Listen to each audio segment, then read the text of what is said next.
Essa aula eu vou mostrar para você o Simple Present. É mais fácil do que você pensa, vai simplesmente sair dessa aula aqui sem nenhuma dúvida. Bora então para a tela do computador e não perder tempo. Vamos lá, o Simple Present é o tempo verbal mais usado no inglês e é o mais mal compreendido pelos brasileiros. Ele é o tempo da vida real, o que você faz todo dia, o que é verdade sempre e o que nunca muda. Se é rotina, hábito ou verdade universal, você vai utilizar o Simple Present. Então, como é que funciona a estrutura do Simple Present? É o sujeito mais o verbo e pronto. Acabou. A estrutura é somente isso. Sujeito mais o verbo. Não tem nenhuma dificuldade. Esse é o Simple Present. Mas aí tem uma coisinha que vai alterar. Exatamente isso. Essa atenção. Quando é a terceira pessoa do singular, que é o he, she e o it, essa situação, o verbo ganha o S no final. Vamos então exemplo aqui. Vamos pegar eles aqui como exemplo. O he, she, it, vê que foi adicionado isso. Tem um S aqui. Aqui não tem o S. Então volta. Tem um S aqui, tem um S aqui. Porque é a terceira pessoa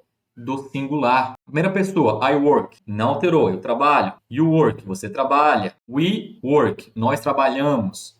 They work, eles trabalham. Agora, quando eu vou utilizar a terceira pessoa do singular, he works.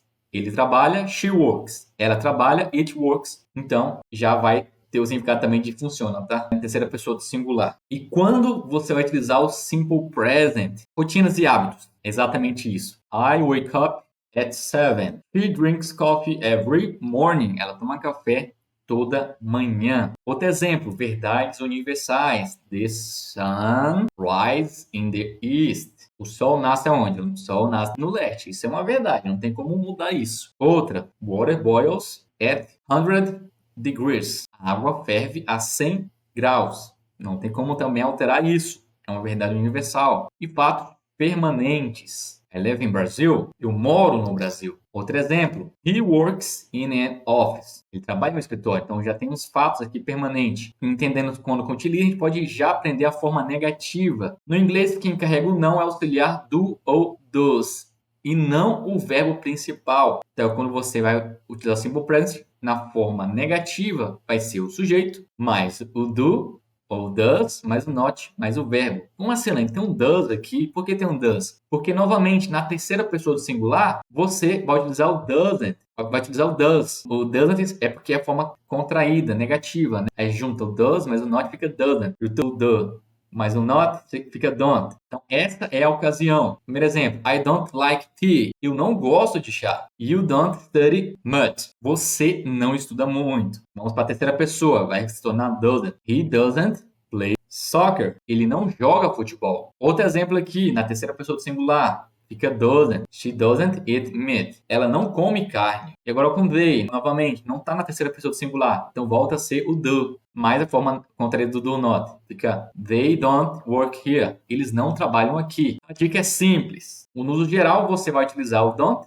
Mas se for he, she, it, você vai utilizar o doesn't para a forma negativa. Quando você usa o doesn't, o verbo ele volta ao normal. Vamos voltar aqui em cima. O verbo aqui, he, she, não tem um S. It não tem um S também. Quando você utiliza, então, aqui o doesn't não vai ter. E para perguntas, para fazer perguntas, a mesma coisa. Se for terceira pessoa do singular, você vai utilizar o does. Se não for, vai utilizar o do. Vamos então aqui. Uma pergunta geral. Do you like music? Você gosta de música? Agora com he, she ou it. Vai ser o does, não é? Does he live? Ele mora aqui? E analisando aqui a negativa curta. Don't you like it? Você não gosta disso? Podemos antecipar que na pergunta aqui, o do, você vai estar utilizando sempre em primeiro. Você troca aqui com o sujeito quando é uma pergunta. E nas respostas curtas, você pode falar I do ou does, se for na terceira pessoa do singular. He, she, it. Então fica yes, she does.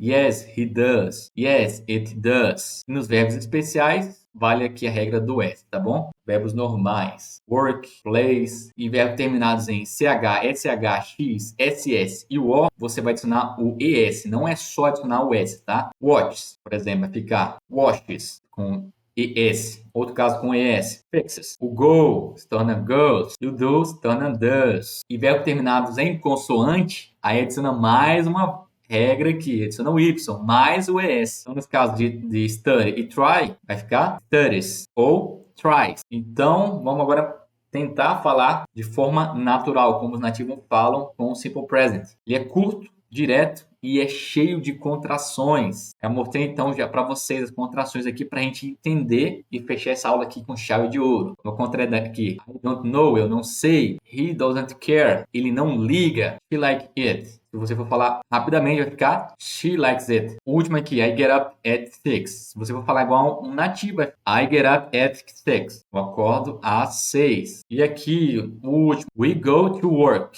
Nós vamos para o trabalho. Voltando aqui para o I don't know, eles falam junto o don't know. Vai ser I don't know, I don't know. Eles realmente vão juntar o don't com know. Fica realmente bem parecendo como se fosse uma só palavra. A fala real vai ter essas ligações de palavras, é normal. Então, o segredo é ouvir, tentar imitar esse ritmo, não só traduzir. Vamos analisar aqui os erros que os brasileiros cometem. Por exemplo, na forma negativa, na terceira pessoa, é onde mais ocorre aqui no Simple Present o erro. O certo é utilizar doesn't, não don't, porque está na terceira pessoa do singular. Outro exemplo aqui é esquecer o S. Você tem que adicionar o S e lembrar que quando termina em consoantes, tem que adicionar o I. Então, fica I-E-S. She studies every day. O último exemplo aqui é a falta do S, tá? He likes pizza. Então, fechamos essa aula aqui mostrando os erros que os brasileiros cometem quando está falando em inglês, o Simple Present. Às vezes, esquece da regra da terceira pessoa do singular, do he, she, it, quando você vai falar a forma negativa, então quando você vai adicionar o S. Alguns verbos, não basta só adicionar o S, tem que adicionar o ES, ou então o IES no final desse verbo para você falar o Simple Present corretamente.